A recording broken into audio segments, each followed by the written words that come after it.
Welcome back to the Earl's Organic Kitchens. You're watching an organic conversation, and we're here with Earl himself talking about winter squashes. So we have a pretty nice festive array here. We don't have all of them, but it's pretty spectacular. And we're going to start by talking about the butternut squash. We have an entire video dedicated to butternut because this is one of the most popular, in part because it's so easy to cut and because it's so versatile.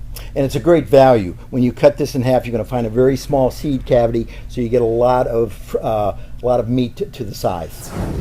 From there, we're going to talk about these three because there's a certain similarity in parentage. This one right here is a delicata, and when you talk about seed cavity, this is a long one, the entire length of the piece of fruit. And the thing that's nice about that is when you scoop the seeds out, you have a really large well that you can fill with anything you like, vegetables, grains, cheeses, and roast it exactly like that. And the delicata has a delicate skin, which means you can eat every piece of it. Yeah. Moving on to the Danish, also known as an acorn squash. One of the interesting aspects here is that the skin will actually turn yellow as it ages, or sometimes it comes off the plant because the leaf may not have covered it. And that means it just got a little bit of a sunburn. But the acorn squash is much like the delicata in the sense that when you cut it in half and scoop the seeds out, you have an excellent transport mechanism for whatever you want to stuff it with. And then the last one in this grouping is the carnival.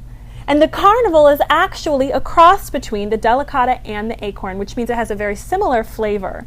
Yeah, and think festival, carnival, that's how you remember this one. Moving on to the pumpkin. Now, this is valuable because, well, it's pumpkin pie time, and this is, don't think of this as a jack-o'-lantern. This is something you want to not just carve, but you want to eat this one. And the sugar pie pumpkin is excellent for pumpkin pie because it's so dense. It's a low moisture flesh. But what makes a pumpkin pie are the spices. So you can use just about any winter squash to create your pie. And the density is very similar to the kabocha. Very pretty, very dense, another small seed cavity, and when I eat it, the flavors I get are very smoky. And that smokiness, I think, lends the kabocha well to savory dishes, which means it's great for stuffing ravioli. Personally, I just like to cut it into the half moons and pan fry it with a little bit of sea salt. And as you cook it, the skin gets really tender, so you can eat that too.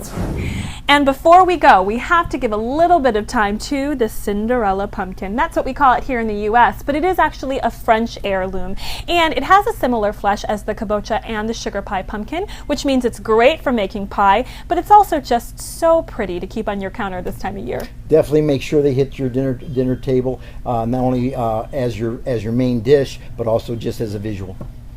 So thanks for tuning in. Check back for more videos with Earl's Organic and anorganicconversation.com.